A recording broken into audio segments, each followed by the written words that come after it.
નમસ્કાર દર્શક મિત્રો, મિસ્ટર ગુજરાત ન્યૂઝમાં આપનું સ્વાગત છે।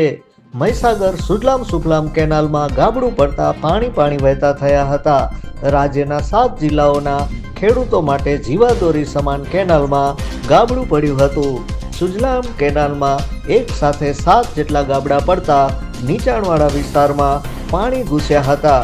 ખાનપુરના બામરોડા ગામ પાસેની ઘટના। ખેડૂતો દ્વારા વાવેતર કરેલ ઘઉં, ચણા, મકાઈ સહિતના શિયાળુ પાકમાં પાણી ઘૂસ્યા હતા।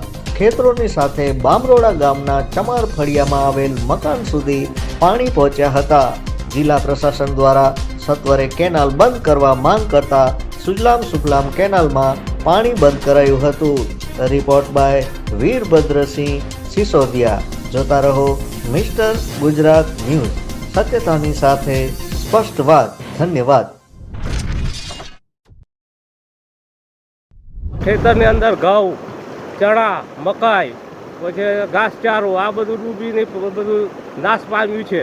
અને કેનાલ ફૂટવાથી આ જે કેનાલની અંદર મોટા આખા ટ્રકમાં પથ્થર આવે એવા પૂરેલા છે। સાહેબ, કોઈ સાંભળતા નથી। વારંવાર આ 7-8 વાર આવો પ્રશ્ન બન્યો છે, કોઈ સાંભળતા નથી। આ વાતોને ખાલી રિપેર કરીને અહીંથી ચાલ્યા ગયા છે અને ખેડૂતો મરી ગયા।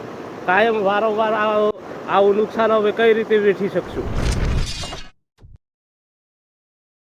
બામરોડા ગામે કેનાલ ફૂટવાથી અમે અત્યારે 4 વાગ્યાના અહીંયા ઊભા છીએ। કેનાલવાળા કોઈ આવતા નહીં। અમારો શિયાળાનો પાક છે એ બધો પાણીમાં ડૂબવાથી અમે આગળ જાણકારી કરી છે, પણ કોઈ આવતા નહીં। એના કારણે અમે અહીંયા બધા ઊભા છીએ, જાણ કરીએ છીએ।